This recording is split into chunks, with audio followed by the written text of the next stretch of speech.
বেশি কথা বলা যতই মূল্যবান হোক, নির্বুদ্ধি তার নিদর্শন। Welcome dear student. আজকে আমরা ক্লাস 9-এর ভৌত বিজ্ঞানের এই চ্যাপ্টার 1 পরিমাপ, যেটা আমরা লাগাতার কয়েকদিন কন্টিনিউ করে এসেছিলাম এর থিওরি ক্লাসটি, আজকে আমরা তার পার্ট 4 নিয়ে আলোচনা করব। আজকে আমাদের এই পার্ট 4-এর মধ্যে আলোচনার বিষয় রয়েছে বিভিন্ন মাপের একক ও মাত্রা। ওকে, তো এই বিভিন্ন মাপের একক ও মাত্রা নিয়ে আমরা শুরু করব। তো তার আগে একটু তোমাদের টপিকটা ক্লিয়ার করে দিই। আমরা আলোচনা শুরু করেছিলাম পরিমাপ। এই চ্যাপ্টারটি আমাদের প্রথম চ্যাপ্টার। এর মধ্যে আমাদের 4টে বিষয় লক্ষ্য করার ছিল, যেটি আমাদের প্রথমত পরিমাপ ও একক, পরিমাপ ও একক। নেক্সট ছিল বিভিন্ন মাপের একক, এবং 3 নম্বর ছিল মাত্রা। 4 নম্বর পরিমাপের যন্ত্রসমূহ। এর মধ্যে আমরা পরিমাপ ও এককটা কমপ্লিট করে ফেলেছি। আজকে আমরা বিভিন্ন মাপের একক এবং মাত্রা এই ক্লাসের মধ্যে অ্যাড করেছি, দেখি কতটা সম্ভব করা যায়। তো আমরা এই বিভিন্ন মাপের একক নিয়ে আলোচনা করব। তাহলে আমরা পয়েন্টটা দিয়ে দিই যে বিভিন্ন মাপের একক। ওকে, এখন আমরা এই বিভিন্ন মাপের এককের মধ্যে প্রথম যে টপিকটি নিয়ে আলোচনা করব, যে অতি বৃহৎ দৈর্ঘ্য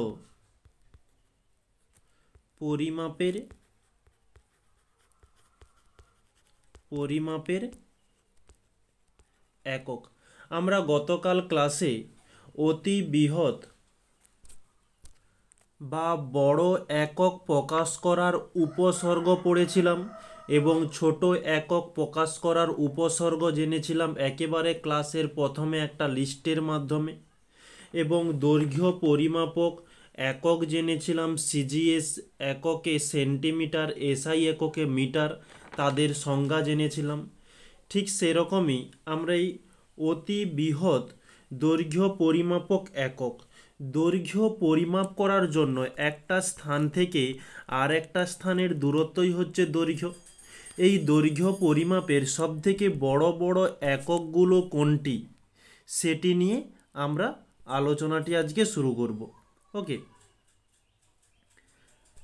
যেখানে আমরা প্রথম একক ধরব, তো দৈর্ঘ্য পরিমাপের সবচেয়ে বড় এককটির নাম হচ্ছে পারসেক। ওকে, পরীক্ষাতে প্রশ্ন দিয়ে থাকে যে দৈর্ঘ্য পরিমাপের সবচেয়ে বড় এককটির নাম কি? পারসেক। ওকে, পারসেক, বা একে আমরা প্যারাল্যাক্টিক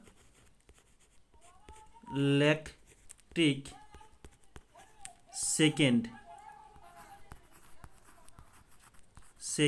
যাকে আমরা শর্টে পিসি বলে থাকি। তাহলে দৈর্ঘ্য পরিমাপের সবচেয়ে বড় এককটির নাম কি? পারসেক। নেক্সট পরবর্তী, এই পারসেকের নিচে পরবর্তী যে এককটি রয়েছে, সেই এককটির নাম হচ্ছে আলোকবর্ষ। আলোকবর্ষ। আচ্ছা, এগুলো কি আমরা একটু ভালোভাবে ডিটেলসে আলোচনা করব। তার আগে আমরা একটু এককগুলো লিখে নিই। একে আমরা ইংরেজিতে বলে থাকব লাইট ইয়ার। ওকে, ওয়াই দ্বারা শর্ট ফর্ম হিসাবে পরিচিত। এটা হচ্ছে আলোকবর্ষ। নেক্সট পরবর্তী একক রয়েছে যে নটিক্যাল মাইল। ওকে, যাকে আমরা NOT দ্বারা চিহ্নিত করে থাকি। নেক্সট পরবর্তী রয়েছে অ্যাস্ট্রোনমিক্যাল একক। অ্যাস্ট্রোনমিক্যাল একক, যার ইংরেজি নাম ওই astronomical unit, ASTRO, astronomical unit, যাকে আমরা AU দ্বারা চিহ্নিত করি। এখন আমরা এই অ্যাস্ট্রোনমিক্যাল এককটা কি আগে তোমাদেরকে বলে দিই। আমাদের মহাকাশের মধ্যে সূর্য রয়েছে এবং পৃথিবী রয়েছে। এই সূর্যর কেন্দ্র এবং পৃথিবীর কেন্দ্র, এদের মধ্যে যে দূরত্ব, এই দূরত্বকে আমরা বলবো এক অ্যাস্ট্রোনমিক্যাল একক। তাহলে আমরা এখানে লিখতে পারি, আচ্ছা কালারটা একটু চুজ করে নিই, আচ্ছা এই ব্ল্যাক দিয়েই লিখে দিচ্ছি, যে সূর্যের কেন্দ্র থেকে পৃথিবীর কেন্দ্রের দূরত্বকে এক অ্যাস্ট্রোনমিক্যাল ইউনিট বলে। এই এক অ্যাস্ট্রোনমিক্যাল ইউনিট সমান 14957870000 এত মিটার। ওকে, একে আমরা এত বড় নম্বরকে না মনে রেখে 1.496 ইন্টু 10⁻11 মিটার বলতে পারি। এটা হচ্ছে মিটারে। যখন একে আমরা কিলোমিটারে পরিবর্তন করব, 1.496 ইন্টু 10⁸ হয়ে যাবে। 11 থেকে 8-এর মধ্যে 3-এর পার্থক্য। কেন? কারণ আমরা জানি যে 1000 মিটার সমান হয়ে থাকে 1 কিলোমিটার, যেটা আমরা গতকাল ক্লাসে আলোচনা করেছিলাম। এই কারণে 11 থেকে 8 কমে হয়েছে কিলোমিটার। ওকে, এখন এই অ্যাস্ট্রোনমিক্যাল এই যে ইউনিটটা, এই ইউনিটটা কোন কাজে আমরা ব্যবহার করব? আমরা দৈর্ঘ্য পরিমাপের জন্য মিটার, কিলোমিটার ব্যবহার করে থাকি, রাস্তা বা অন্য যে কোনো কিছু লম্বা বস্তুর দৈর্ঘ্য পরিমাপের জন্য। কিন্তু এত বড় একককে আমরা কোন ক্ষেত্রে ব্যবহার করব? গ্রহ ও নক্ষত্রের দূরত্ব পরিমাপে ব্যবহার হয়। দূরত্ব পরিমাপে ব্যবহার হয়। ওকে, কারণ কেন? গ্রহ এবং নক্ষত্রগুলো অনেক দূরত্বে অবস্থান করে। এই হচ্ছে আমাদের অ্যাস্ট্রোনমিক্যাল একক। নেক্সট আমাদের পরবর্তী যেটা ছিল, যে এই অ্যাস্ট্রোনমিক্যাল এককের উপরের একক যেটি রয়েছে সেটি হচ্ছে আমাদের নটিক্যাল মাইল। এখন নটিক্যাল মাইলটা কি? নটিক্যাল মাইল 1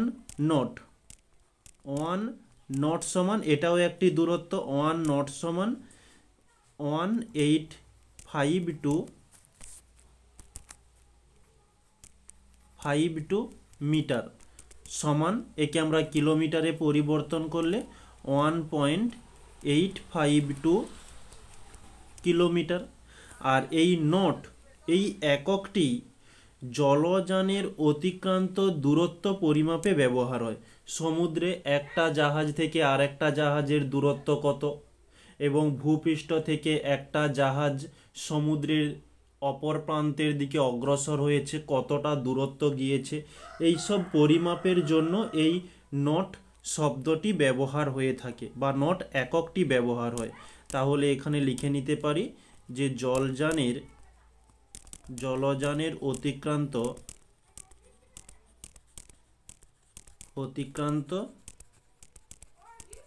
দূরত্ব পরিমাপে ব্যবহৃত হয়। পরীক্ষাতে কোশ্চেন দিতে পারে জলযানের অতিক্রান্ত দূরত্ব পরিমাপক এককটির নাম কি? Nautical mile. নেক্সট পরবর্তী রয়েছে আমাদের আলোকবর্ষ। এখন আলোকবর্ষ কি? যে শূন্য মাধ্যমটা কি? যেটা আমি গতকাল তোমাদের জানিয়েছি, যে মাধ্যমে বায়ু থাকে না, যেমন মহাকাশ। তাহলে শূন্য মাধ্যমে আলো এক বছরে যে দূরত্ব অতিক্রম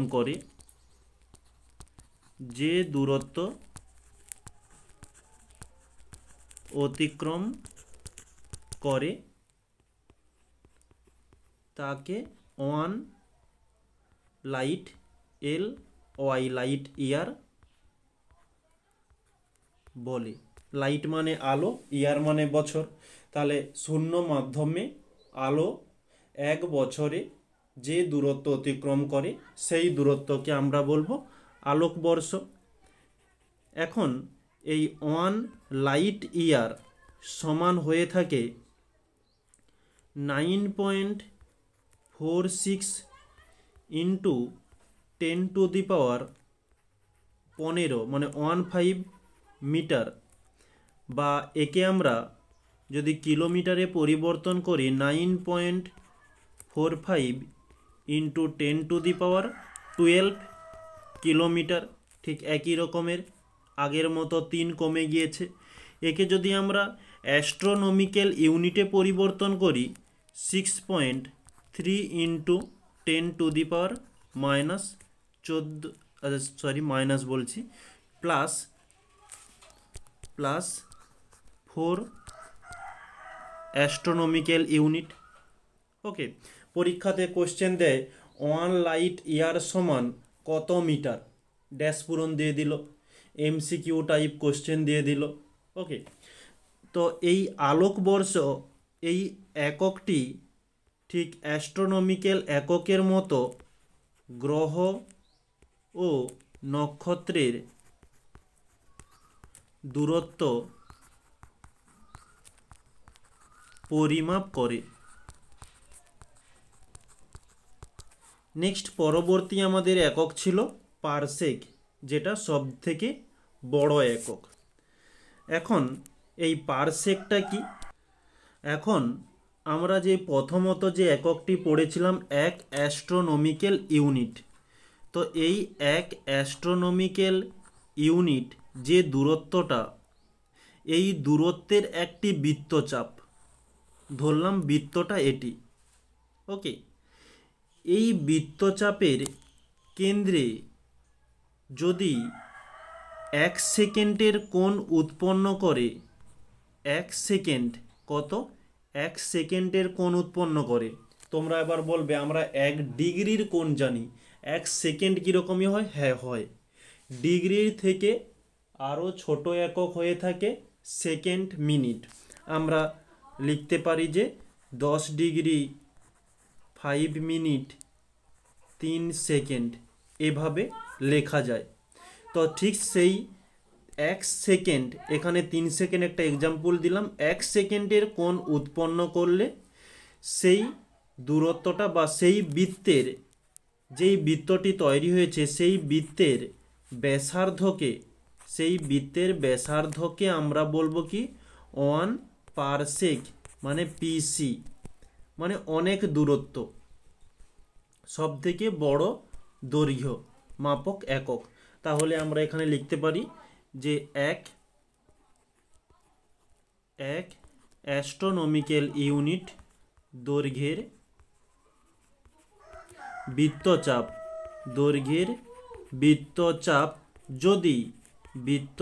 যদি ওই বৃত্তের কেন্দ্রে 1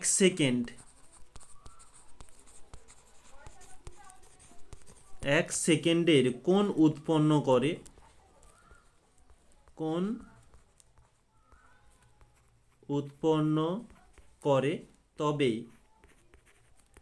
ওই বৃত্তের ব্যাসার্ধকে 1 পারসেক বলা হয়ে থাকে, পিসি বলে। এখন এই 1 পিসি সমান হয়ে থাকে যে 3.086 ইন্টু 10⁻16 মিটার। একে আমরা কিলোমিটারে নিয়ে গেলে ঠিক একই রকমের, ওই 16 থেকে 3 কমে যাবে, তাহলে হয়ে যাবে 13 কিলোমিটার। আর একে অ্যাস্ট্রোনমিক্যাল ইউনিটে নিয়ে গেলে 3.26 অ্যাস্ট্রোনমিক্যাল ইউনিট। এই পারসেক কি কাজে ব্যবহার হয়? ঠিক একই রকমের গ্রহ নক্ষত্রের দূরত্ব পরিমাপে ব্যবহার হয়, পরিমাপে। আর এখানে সব থেকে ইম্পর্টেন্ট পয়েন্ট কি, যে দৈর্ঘ্য পরিমাপক বৃহত্তম একক। ওকে, এই হচ্ছে আমাদের অতি বৃহৎ দৈর্ঘ্য পরিমাপক একক সমূহ। আমরা সব কিছু আলোচনা করলাম। নেক্সট পরবর্তী যেটা আমরা শুরু করব, এখান থেকে শর্ট কোশ্চেন বেশি আসে, আর এখান থেকে যদি 1-2 নাম্বারের যদি কোশ্চেন আমরা দেখতে চাই তাহলে কীরকমই আসতে পারে একটা কোশ্চেনের মাধ্যমে দেখিয়ে দিচ্ছি। একটি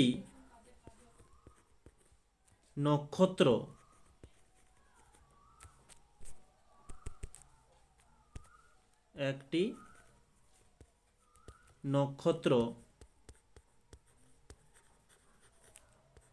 পৃথিবী থেকে 10 আলোকবর্ষ দূরে অবস্থিত। এই দূরত্বকে এসআই এককে কত হবে? ওকে, দূরত্বের এসআই একক কি আমরা গতকাল জেনেছিলাম, একটু মনে করার চেষ্টা করবে যে এসআই একক হচ্ছে মিটার। ওকে, আর সিজিএস একক ছিল সেন্টিমিটার। তাহলে আমাদের এই 10 আলোকবর্ষকে মিটারে নিয়ে যেতে হবে। আমরা জানি কি 1 লাইট ইয়ার মানে আলোকবর্ষ সমান হয়ে থাকে কত মিটার? 9.46 into 10⁻15 metre. তাহলে 10 আলোকবর্ষ সমান কত হবে? 10 লাইট ইয়ার সমান 9.46 ইন্টু 10⁻15 ইন্টু 10। ওকে, এত মিটার। তাহলে আমরা এখানে লিখতে পারি 9.46 যেমন আছে থাকলো, এই 10-এর মাথাতে 15, এর অর্থ কি? গতকাল ক্লাসে একেবারে প্রথমে বলেছিলাম যে 10টা 15, এটা বলেছিলাম 10টা 15 আর এদিকে একটা 10, তাহলে মোট কটা 10 হলো? 16টা 10, তাহলে 10-এর মাথায় 16। আমাদের ক্যালকুলেশন কমপ্লিট। এটি হচ্ছে আমাদের অ্যান্সার। ওকে, নেক্সট পরবর্তী আমরা যেটি শুরু করব। আচ্ছা, এখন তোমাদের যেটা আলোচনা করলাম, এই যে সব কিছু এই নোটের মাধ্যমে, হ্যান্ডরাইটিং নোটের মাধ্যমে তুলে ধরেছি। এখন আমরা শুরু করব যে অতি ক্ষুদ্র দৈর্ঘ্য মাপক একক। আমরা অতি বৃহৎ জানলাম, এরপরে আমরা জানব অতি ক্ষুদ্র, কত ছোট দৈর্ঘ্য পরিমাপক একক হতে পারে। তাহলে আমরা পয়েন্ট দিয়ে দিই যে অতি ক্ষুদ্র দৈর্ঘ্য পরিমাপক একক। ওকে, এখন অতি ক্ষুদ্র পরিমাপক এককটি কি? সব থেকে ছোট হচ্ছে ফার্মি। ওকে, ফার্মি বা একে আমরা বলে থাকি যে ফেমটোমিটার, একে আমরা শর্টে লিখি যে FM। এটি হচ্ছে সবথেকে ছোট। তো 1 ফেমটোমিটার সমান হয়ে থাকে 10⁻⁻15 মিটার। এটি আমরা কোন ক্ষেত্রে ব্যবহার করব? সবথেকে ছোট দৈর্ঘ্য পরিমাপের জন্য। সবথেকে ছোট দৈর্ঘ্য পরিমাপের মধ্যে কি রয়েছে? পরমাণুর নিউক্লিয়াসের ব্যাস ও ব্যাসার্ধ পরিমাপক একক। এর থেকে ছোট আর আমাদের পৃথিবীতে কিচ্ছু নেই। তাহলে আমরা লিখতে পারি যে পরমাণুর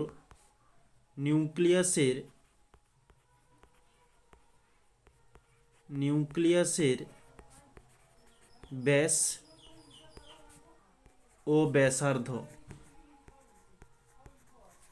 ব্যাসার্ধ পরিমাপ হয়। ওকে, এই হচ্ছে আমাদের ফার্মি। এই ফার্মির উপরে একটি একক রয়েছে যে এক্স একক, এক্স ইউনিট বলা হয়, অর্থাৎ XU আমরা শর্ট ফর্ম হিসাবে লিখে থাকি। এই 1XU মানে 1x ইউনিট সমান হয়ে থাকে 10⁻⁻13 মিটার। এটি কি কাজে ব্যবহার হয়? এটিও ঠিক একই রকম, ওই পরমাণু আর অণু, পরমাণু ও অণুর ব্যাস আর ব্যাসার্ধ পরিমাপে ব্যবহার হয়। ব্যাস ও ব্যাসার্ধ পরিমাপ হয়। নেক্সট পরবর্তী আমরা যাব যে পিকোমিটার। ওকে, পিকোমিটার,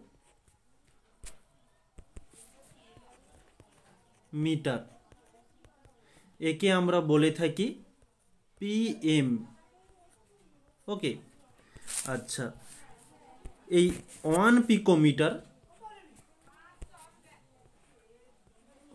পিকোমিটার সমান হয়ে থাকে 10⁻⁻12 মিটার। এটিও ঠিক একই রকমের, ওই পরমাণুর ব্যাসার্ধ বা আকার পরিমাপে ব্যবহার হয়। তাহলে লিখে দিই যে পরমাণুর ব্যাস, ব্যাসার্ধ বা আকার এইসবে ব্যবহার হয়ে থাকে, আকার পরিমাপে।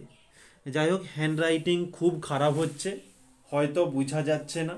তোমাদের প্রথম ক্লাসেই বলেছি কেন খারাপ হয়, কারণ মোবাইল স্ক্রিনের ওপর আঙুল দিয়ে লিখতে হয়, এই জন্য খুব সমস্যা হয়ে থাকে।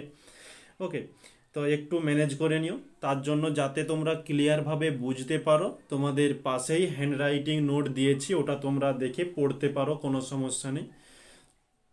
যাই হোক, মোটামুটি খারাপ হচ্ছে, একটু অ্যাডজাস্ট করার চেষ্টা করবে।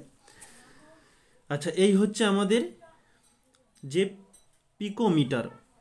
ওকে, নেক্সট আমরা শুরু করব যে অ্যামস্ট্রম।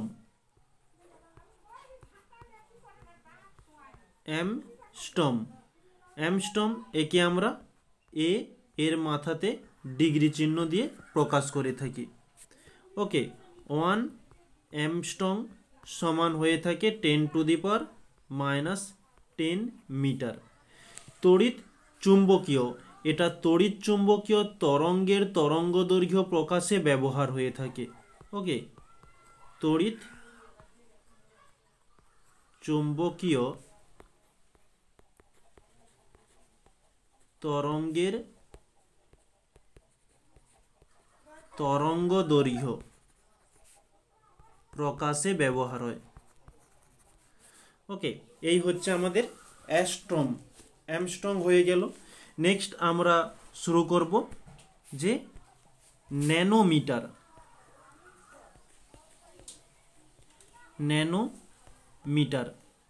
এগুলো শুধু এই 1 ন্যানোমিটার, 1 অ্যামস্ট্রম, 1 পিকোমিটার সমান কত মিটার এবং এটি কি কাজে ব্যবহার হয়, এটাই তোমাদের শুধু জানতে হবে। ন্যানোমিটার, একে আমরা শর্টে NM দ্বারা চিহ্নিত করে থাকি। আর আমরা এই যে এককগুলো লিখছি এগুলো আমরা কিন্তু আগের ক্লাসে জেনেছি। সেই যে প্রথম দুটো ছক জেনেছিলাম, ছোট একক প্রকাশ করার জন্য উপসর্গ, ডেসি সমান 10⁻⁻1, সেন্টি সমান 10⁻⁻2, ন্যানো সমান হয়েছিল 10⁻⁻9। ঠিক সেই জিনিসটাই আমরা এখানে আজকে একটু পড়ছি। ওকে, সেই ছকটা যার মুখস্থ হয়ে যাবে বা ভালোভাবে যে বুঝতে পারবে সে এগুলো নিজেই তৈরি করে নেবে। 1 ন্যানোমিটার, ন্যানোমিটার যেহেতু রয়েছে তাহলে হয়ে যাবে 10⁻⁻9 মিটার। তোমরা এই যে ক্লাসটি করছো ক্লাসটির পাশাপাশি গতকাল ক্লাসে যে নোটটি লিখিয়ে দেওয়া হয়েছিল সেই নোটটিকে পাশে রাখবে, দেখবে ন্যানো সমান দেওয়া রয়েছে 10⁻9। ওকে, পিকো সমান দেওয়া রয়েছে 10⁻12, যেটা তোমাদের আগে লিখিয়ে দিয়েছি। আচ্ছা, এটি কি কাজে ব্যবহার হয়? এটিও ঠিক অ্যামস্ট্রংয়ের মতো তড়িৎ চুম্বকীয় তরঙ্গের তরঙ্গ দৈর্ঘ্যতে পরিমাপে ব্যবহার হয়ে থাকে। তাহলে লিখে দিই যে তড়িৎ চুম্বকীয়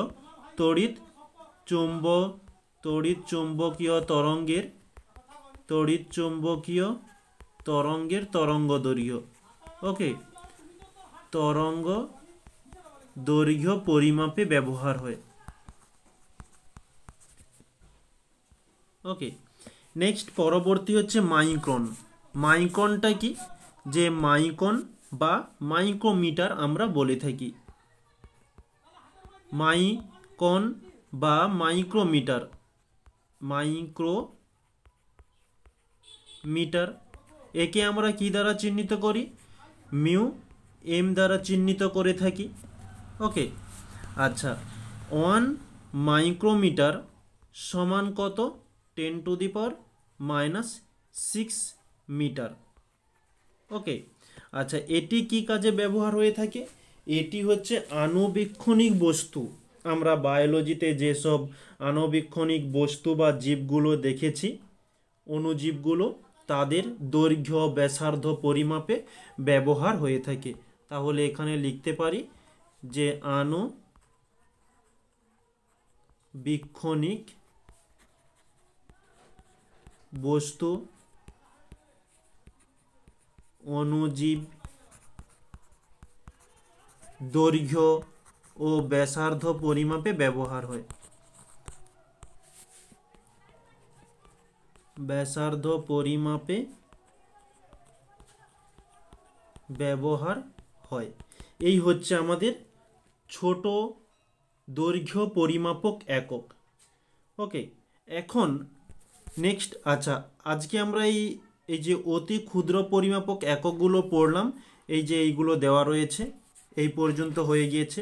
এখন আমরা শুরু করব অতি বৃহৎ ভর মাপার একক। ওকে, তাহলে আমাদের পয়েন্টটি কি হবে?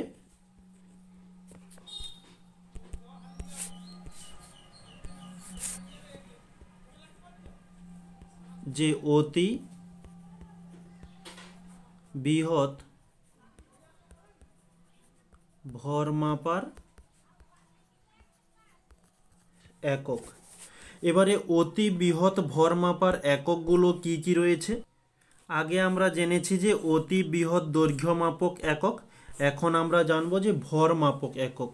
ভর মাপক সবথেকে বড় এককটি হচ্ছে CSL। CSL এর পুরো নাম হচ্ছে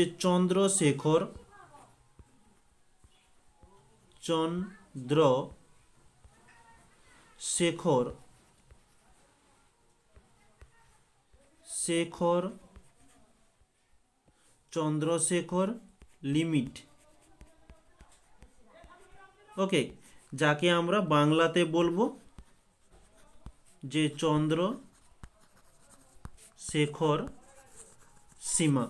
এই চন্দ্রের সি, শেখরের এস, লিমিটের এল মিলে হয়েছে CSL। এটি হচ্ছে ভর পরিমাপের সবথেকে বড় একক। তাহলে আমরা এখানে লিখব যে ভর পরিমাপের সবথেকে বড় একক।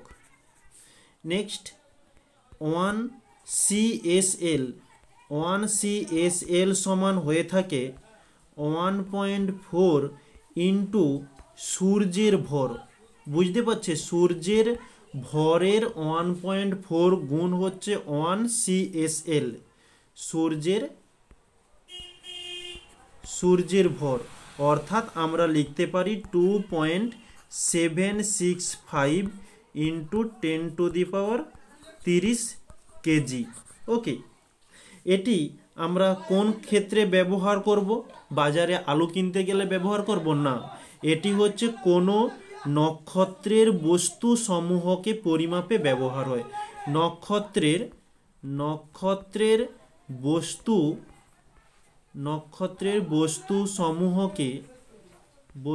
সমূহকে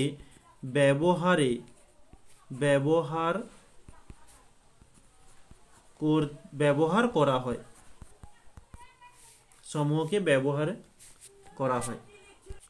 সমূহের ভর পরিমাপে ব্যবহার হয়। ওকে, এই হচ্ছে CSL। নেক্সট রয়েছে যেটি মেট্রিক টন। ওকে, মেট্রিক টন, বা আমরা একে শুধু টনও বলে থাকি। একে আমরা স্মল টি দ্বারা চিহ্নিত করে থাকি। এক টন সমান হয়ে থাকে যে 1000 কেজি, বা আমরা একে বলবো যে 10 কুইন্টাল। এই কুইন্টালটা কি? এটা হয়ে গেল আমাদের মেট্রিক টন। এরপরে নেক্সট আমরা যেটা করব যে কুইন্টাল।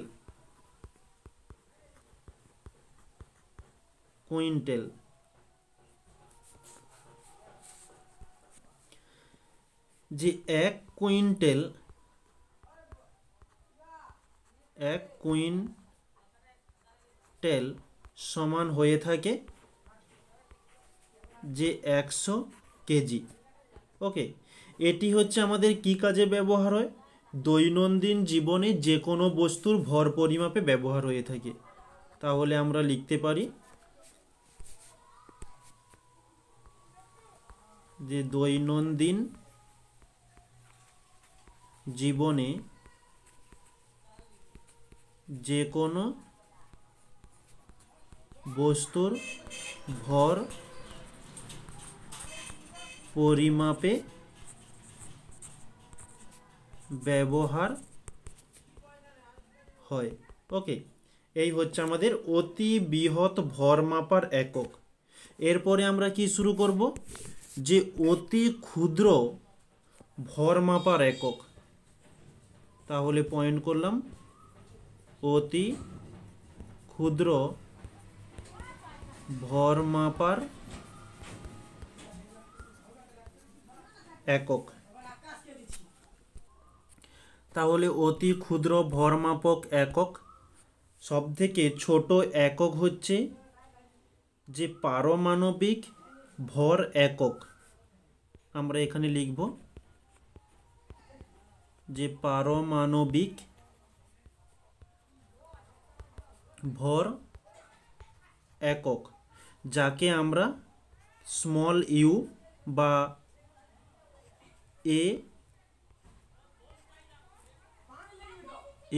AMU দ্বারা চিহ্নিত করে থাকি।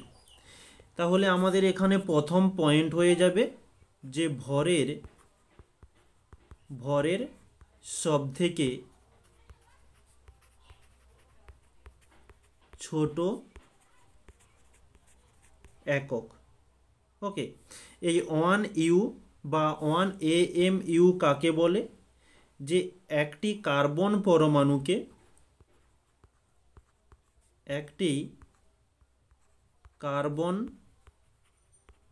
পরমাণুর ভরকে 12 ভাগ করলে 1 ভাগকে 1u বলে। ওকে, এই 1u বা AMU সমান 1.6605 ইন্টু 10⁻⁻27 কেজি, বা একে আমরা লিখতে পারি 1.6605 ইন্টু 10⁻⁻24 গ্রাম। এই পারমাণবিক ভর একক এটা আমরা কোন ক্ষেত্রে ব্যবহার করব? তোমরা এই সংজ্ঞা থেকেই বুঝতে পারছো যে অণু ও পরমাণুর ভর পরিমাপে ব্যবহার হয়। অণু এবং পরমাণুর ভর পরিমাপে ব্যবহার হয়। এই হচ্ছে পারমাণবিক ভর পরিমাপক একক। এরপরে নেক্সট যে এককটি রয়েছে যে মাইক্রোগ্রাম,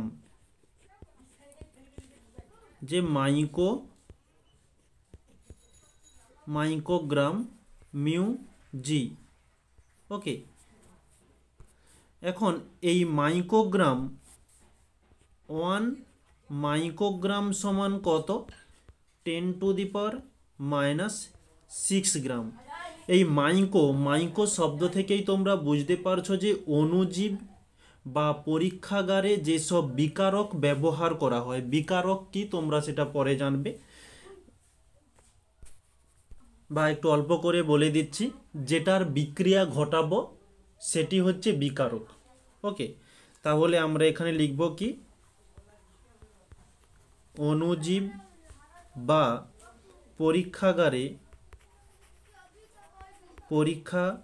পরীক্ষাগারে তো বিভিন্ন বিক্রিয়া করানো হয়, বিক্রিয়া করে বিভিন্ন কিছু পরীক্ষা নিরীক্ষা করা হয়।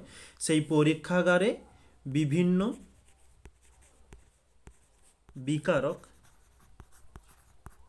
বিকারক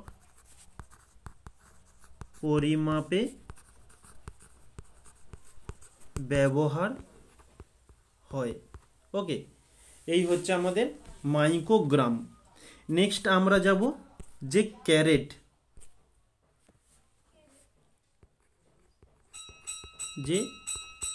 ক্যারেট, বা কোথাও কোথাও ক্যারাট লেখা রয়েছে। ওকে, এর ইংলিশ নামটি হয়ে থাকে CARAT, ক্যারাট। তো এক ক্যারেট বা ক্যারাটটা কি, যেটা তোমরা সবাই শুনেছ। ক্যারাট 1 ক্যারাট সমান হয়ে থাকে 200 মিলিগ্রাম, বা একে আমরা 0.200 এত গ্রাম বলতে পারি। আর এটি হচ্ছে মূল্যবান ধাতু পরিমাপে ব্যবহার হয়ে থাকে। মূল্যবান রত্ন যেমন হচ্ছে সোনা, হীরা, এইসব মূল্যবান রত্ন পরিমাপে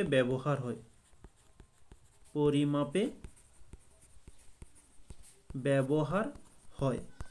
এই হচ্ছে আমাদের অতি ক্ষুদ্র ভর মাপার একক। এখন তোমাদের এখানে একটা কোশ্চেন দেওয়া হচ্ছে। আচ্ছা, এখন আমরা যেগুলো পড়লাম সেগুলো দেওয়া রয়েছে। লাস্ট কোশ্চেন যেটি দেওয়া রয়েছে, তোমার বয়সকে সেকেন্ডে প্রকাশ করলে সুবিধা বা অসুবিধা কারণ সহ ব্যাখ্যা করো। যে আমাদের বয়সকে যদি সেকেন্ডে প্রকাশ করা হয় এতে আমাদের অসুবিধাই হবে। কারণ ধরো তোমাকে কেউ একটা জিজ্ঞাসা করছে যে কচি তোমার বয়স কত। ওকে, তুমি বলতে গেলে আমার বয়স হচ্ছে 1000 সেকেন্ড। তোমার ওই কথাটি বলতে বলতেই আরও কয়েক সেকেন্ড বেড়ে গেল, তাহলে তুমি কি ঠিকভাবে কথাটি বলতে পারবে? যদি আমি বয়সটাকে বছরে পরিবর্তন করি, যে আমার বয়স এখন 14 বছর, তাহলে তুমি এই কথাটি বললে এতে কোনো পরিবর্তন হবে না। ওকে, আর যদি এটা হচ্ছে আমাদের প্রথম পয়েন্ট, যা কিছু তোমাদের এখানে লেখা রয়েছে তোমাদেরকে শুধু আমি বুঝিয়ে দিচ্ছি। নেক্সট পরবর্তী হয় কি, এখন তোমার বয়স যদি 14 বছর হয়, এই 14 বছরকে সেকেন্ডে পরিবর্তন করতে কত সমস্যা হবে সেটা কি তুমি বুঝতে পারছো? বিশাল বড় একটা ক্যালকুলেশন হয়ে যাবে, যেটা তোমার বলতে বলতেই আরও কয়েক সেকেন্ড এগিয়ে যাবে তোমার বয়স। এই কারণেই আমরা বয়সকে সেকেন্ডে না বলে বছর বা বছর মাস হিসাবে প্রকাশ করে থাকি। ওকে, তো তোমাদের যেটি বললাম, তো এখানে সেটি দেওয়া রয়েছে। এরকমই প্রশ্ন তোমাদের প্রশ্ন বিচিত্রাতে মাঝের মধ্যে দিয়ে দেয়, এবারে স্কুলেও দিতে পারে, কারণ এখনকার স্কুলের টিচাররা বিশেষ করে সাধারণত এই প্রশ্ন বিচিত্রা থেকেই কপি করে ছাপিয়ে দিচ্ছে। ওকে, অনেক স্কুল দেখেছি, তা বলে এই নয়, প্রত্যেকটা স্কুলেই এরকমই হয়। এই কারণেই এরকম প্রশ্নগুলোকে তোমাদের সামনে তুলে ধরা। আচ্ছা, নেক্সট পরবর্তী আমরা শুরু করব মাত্রা। এখন মাত্রা শুরু করার পূর্বে আমাদের জানতে হবে যে মাত্রাটি কি। ওকে, তাহলে আমরা পয়েন্টটা দিয়ে দিই। মাত্রা, একে ইংরেজিতে বলা হয়ে থাকে ডাইমেনশন।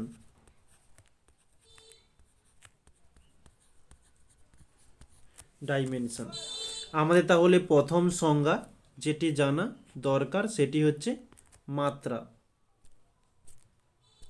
এখন এই মাত্রা সংজ্ঞাটি জানার পূর্বে তোমাদের দুটো জিনিস যেটা জানা দরকার, যে রাশির একক, যেটা আমরা গতকাল ক্লাসে জেনে এসেছি, এবং আর একটি রয়েছে যে মৌলিক এককগুলি। মৌলিক একক যেটা আমরা গতকাল জেনেছি। মৌলিক এককগুলো কি কি ছিল? যে 7টি প্রধান মূল একক বা মৌলিক একক ছিল। মৌলিক একক কাকে বলে সে তো আমরা আগেই করেছি। 7টি প্রধান মূল একক ছিল, যেগুলো তোমাদের লিস্টের মাধ্যমে বলেছিলাম, দৈর্ঘ্য, ভর, এইগুলো। তাহলে আমি তোমাদের মাত্রা কাকে বলে সংজ্ঞাটি লিখে দিচ্ছি, ওখান থেকেই তোমাদের বুঝিয়ে দেব ধীরে ধীরে। যে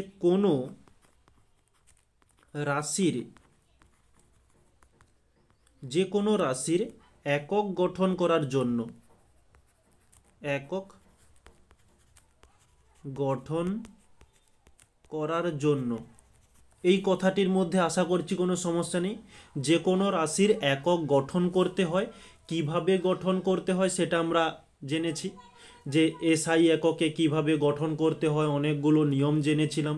সেই গঠনের জন্য মৌলিক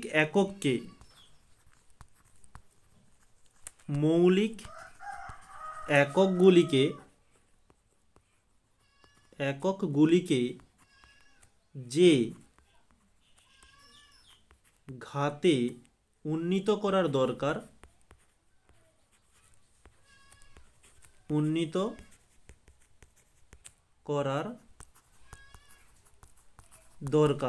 মৌলিক এককগুলিকে, যে 7টি প্রধান মৌলিক একক জেনেছিলাম, সেই মৌলিক এককগুলির ঘাতে, ওকে, ঘাতে বলতে গুণিতক হিসাবে বা মাথার ওপরে পাওয়ার হিসাবে যেসব সংখ্যাগুলোকে উন্নীত করার দরকার হয়, তাকেই আমরা বলবো, তাকে মাত্রা বলে। এই হচ্ছে মাত্রা। এখন মাত্রীয় সংকেত কি? মাত্রাটা আমরা জানলাম, এখন আমরা জানব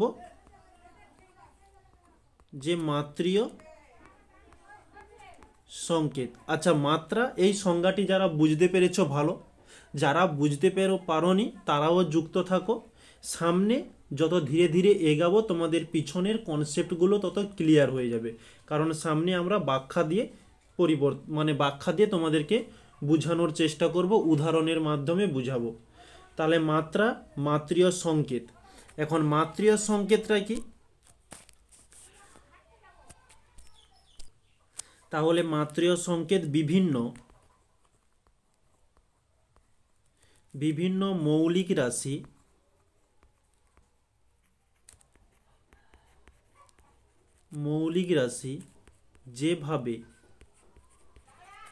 যেভাবে পরস্পর যুক্ত হয়ে, তাহলে মৌলিক রাশি কি জানি? সেই মৌলিক রাশিগুলো পরস্পর একে অপরের মধ্যে যুক্ত হয়ে যে কোনো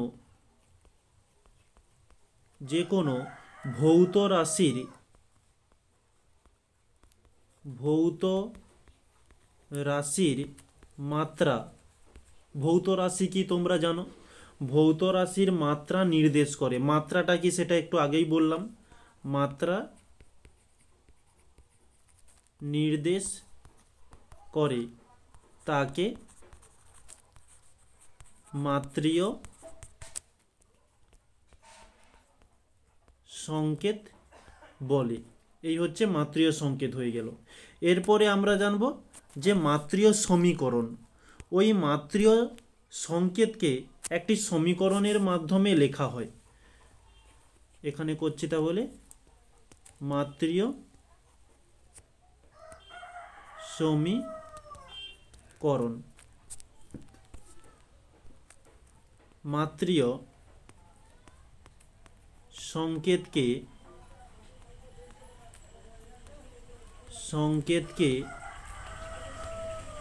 সমীকরণের মাধ্যমে প্রতিষ্ঠা করলে তাকে মাত্রীয়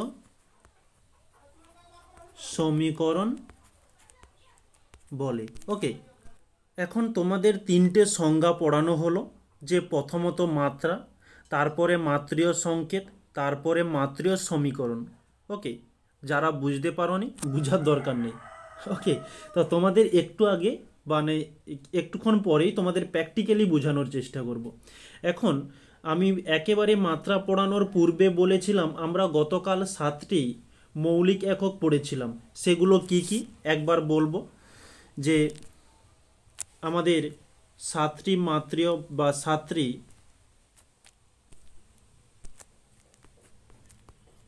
যে 7টি ভৌত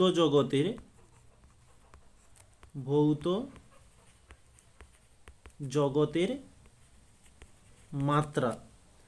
আচ্ছা, মাত্রা এবার বলবো। প্রথম হচ্ছে দৈর্ঘ্য ছিল, দৈর্ঘ্য যাকে আমরা এল দ্বারা চিহ্নিত করি। এটি হচ্ছে সংকেত। মাত্রা কি? যখন একে আমরা তৃতীয় বন্ধনীর মধ্যে আবদ্ধ করব তখন এটা মাত্রা বলে গণ্য হবে। নেক্সট হচ্ছে ভর। ভর একে আমরা কি দ্বারা চিহ্নিত করেছিলাম? এম দ্বারা। তো ওই এমকে যখন ত্রিবন্ধনীর মাধ্যমে আবদ্ধ করব তখন সেটি মাত্রা বলে গণ্য হবে। এরপরে সময় টি, টিকে আমরা ত্রিবন্ধনীর মধ্যে আবদ্ধ করলাম। উষ্ণতা যাকে আমরা কেলভিন বলেছিলাম, কে, একে ত্রিবন্ধনীর মধ্যে আবদ্ধ করলাম। তড়িৎ প্রবাহ মাত্রা, তড়িৎ প্রবাহ মাত্রা আই এবং দীপন প্রাবল্য সিডি, একে ত্রিবন্ধনীর মধ্যে আবদ্ধ করলাম। এবং পদার্থের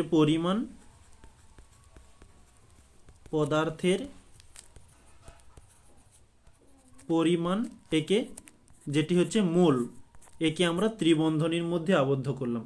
এবারে তোমাদেরকে বুঝাচ্ছি, কারণ যেটা বুঝাতে যাচ্ছি সেটা বুঝার জন্য এইগুলো না জানলে তোমাদেরকে ঠিক আমি বুঝাতে পারবো না। এখন বেগকে আমরা ভি দ্বারা চিহ্নিত করি। বেগ কাকে বলে এটাও তোমরা জানো না। এর আগের যে চ্যাপ্টারটি রয়েছে সেখানে তোমরা বেগ পড়বে। বেগ এর সমীকরণ হচ্ছে সরণ। ওকে, সরণ বাই সময়। সরণ মানে কতটা সরেছে। এটা হচ্ছে কি? এটা ভর না সময় না তড়িৎ প্রবাহ, কোনোটাই নয়। এটি হচ্ছে দৈর্ঘ্য। তাহলে দৈর্ঘ্য আমরা মাত্রা কি জেনেছিলাম? যে এল। ওকে, বাই সময়। সময়কে আমরা কি জেনেছিলাম? টিকে ত্রিবন্ধনীর মধ্যে আবদ্ধ করা। এই যে জিনিসটা লিখলাম এটি হচ্ছে মাত্রা, এটিও হচ্ছে মাত্রা, যেটা আমরা মাত্রার ঠিক হেডিং করে মাত্রা প্রথম সংজ্ঞা পড়েছিলাম। নেক্সট একে আমরা কি লিখতে পারি, এল টি, টিটা নিচে রয়েছে, একে উপরে তুললে মাথায় -1 হয়ে যাবে। এটা আমরা SI একক লেখার নিয়মে জেনেছিলাম যে আমরা এভাবে লিখতে পারি। এটি হচ্ছে কি মাত্রীয় সংকেত। ওকে, এটি হচ্ছে মাত্রীয় সংকেত। এবার মাত্রীয় সমীকরণ কি, বেগ হচ্ছে ভি, ভি সমান এল টি ইনভার্স। এই একত্রে আমরা যে সমীকরণটি পেয়েছি একে আমরা বলবো যে মাত্রীয় সমীকরণ। আশা করছি এইবারে তোমরা পুরোটা ক্লিয়ার হয়েছ। আর একটা উদাহরণের মাধ্যমে তোমাদেরকে বুঝিয়ে দিই। এই হয়ে গেল আমাদের বেগ। এবারে তোমরা বইয়ের মধ্যে ফলো করবে যে বিভিন্ন রাশির মাত্রাগুলো দেওয়া রয়েছে, কিন্তু আমি তোমাদের এখানে ওই অতগুলো রাশির মাত্রা করাবো না। কেন করাবো না? কারণ এই যে উদাহরণটা দেখতে পাচ্ছ বেগ, আমি বেগের মাত্রাটা করালাম, কিন্তু বেগ জিনিসটা কি সেটাই তো তোমরা জানো না। তাহলে আমি মাত্রা করিয়ে কি করব? তোমাদেরকে পুরোটা মুখস্থ করাতে হবে। তো প্রত্যেকটা জিনিস তোমাদের পুরো ভৌত বিজ্ঞানের যে বইটি রয়েছে, পুরো ভৌত বিজ্ঞানের বইয়ের মধ্যে মাত্রা একক করে ছড়িয়ে ছিটিয়ে রয়েছে। তো প্রত্যেকটা জিনিস আমরা ধীরে ধীরে এগিয়ে যাব এবং প্রত্যেকটা জিনিস কি সেটা আমরা বুঝবো। ওকে, তার একক বুঝবো এবং তার মাত্রা বুঝবো, আমরা ধীরে ধীরে এগিয়ে যাব।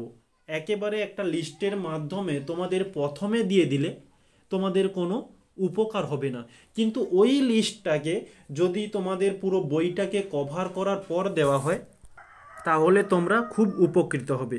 ওকে, তো আর একটি উদাহরণের মাধ্যমে তোমাদেরকে বোঝাচ্ছি যে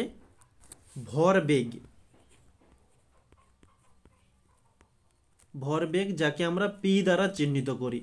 এখন ভরবেগ এর হচ্ছে যে ভর গুণিতক বেগ। ভর কি? আচ্ছা, ভর হচ্ছে ভর থাকলো। বেগ কি? বেগ সমান তোমাদেরকে একটু আগে বলে এলাম যে সরণ বাই সময়। ওকে, এখন ভরকে আমরা কি দ্বারা চিহ্নিত করব? ভরকে এম দ্বারা চিহ্নিত করব, এই যে এম। তাহলে আমরা সেখানে পুট করব যে এম, একে মাত্রার মধ্যে মানে ত্রিবন্ধনীর মধ্যে আবদ্ধ করব। সরণ এটি হচ্ছে এল বাই সময় এটি টি। তাহলে এই যে এল টি এম এগুলো হচ্ছে কি মাত্রা, সমান যখন এইটাকে পুরোটা সাজিয়ে লিখব তখন এম, আচ্ছা এম এল, এই টিটা নিচে ছিল, টিটা উপরে চলে যাবে, তাহলে -1। এটি তাহলে কি হবে? মাত্রীয় সংকেত। আর এটি আমরা কার মাত্রীয় সংকেত নির্ণয় করলাম? এই যে ভরবেগ পি, তাহলে পি সমান এম এল টি ইনভার্স। তাহলে এই একত্রে এই পুরো যে সমীকরণটা তৈরি হচ্ছে একে আমরা বলবো যে মাত্রীয় সমীকরণ। ওকে, তো আজকের আমাদের এই ক্লাসের মধ্যে যেগুলো আলোচনা করলাম সেগুলো তোমাদের ধীরে ধীরে পিডিএফে দেওয়া রয়েছে। এই যে মাত্রা পুরো টোটাল দেওয়া রয়েছে। তো আজকের টপিক আমাদের দুটো টপিক ছিল, দুটো টপিকই খুব সুন্দরভাবে কমপ্লিট করলাম। তো আজকের টপিকটা আমরা এখানেই শেষ করছি। গতকাল আমরা আর একটি যে টপিক রয়ে গিয়েছে, এই যে পরিমাপের যন্ত্রসমূহ, পরিমাপ ও একক হয়ে গিয়েছে, বিভিন্ন মাপের একক করিয়ে দিলাম, আজকে মাত্রা করিয়ে দিলাম, আর একটা বাকি থেকে গেছে পরিমাপের যন্ত্রসমূহ। এটা আমরা আগামীকাল থেকে শুরু করব। আর এই ক্লাসের মধ্যে যারা নতুন ছিলে তাদের জন্য একটু বলে দিই, এই ক্লাসের নিচে ডেসক্রিপশন বক্সে তোমরা এই ক্লাস 9-এর একটা প্লে লিস্ট পেয়ে যাবে, লিঙ্ক পেয়ে যাবে। ওখানে ক্লিক করলে তোমরা এই ক্লাসে যতগুলো তোমাদের ক্লাস করিয়েছি সবগুলো পেয়ে যাবে। এবং ক্লাস 9 বলে একটি টেলিগ্রাম গ্রুপ করা রয়েছে, তোমরা ওখানে ক্লিক করে গ্রুপে জয়েন্ট হয়ে গিও। প্রতিনিয়ত ক্লাস শেষ হওয়ার কিছুক্ষণ পর এই ক্লাসের যে পিডিএফটা তোমরা ওখানে পেয়ে যাবে। এবং আজকের এই ক্লাসটি মধ্যে যেসব টপিকগুলো আলোচনা হলো, এখান থেকে যেসব এমসিকিউ টাইপ কোশ্চেন হয়, ঠিক সেরকমই এমসিকিউ টাইপ কোশ্চেন তোমাদের ওই টেলিগ্রাম গ্রুপে আপলোড করা হয়। ওকে, তোমাদের প্র্যাকটিসের জন্য তোমরা মোটামুটি করে খুব মজা পাবে, এটুকু আমি বলতে পারি। আর যারা পড়োনি ওখানেও প্র্যাকটিস করতে করতে তাদেরও পড়া হবে, আর যারা পড়েছো তাদের জন্য আরও ফায়দামান হয়ে যাচ্ছে, তাদের আরও ভালোভাবে প্র্যাকটিসটি হচ্ছে। ওকে, তাহলে আজকে এই পর্যন্তই।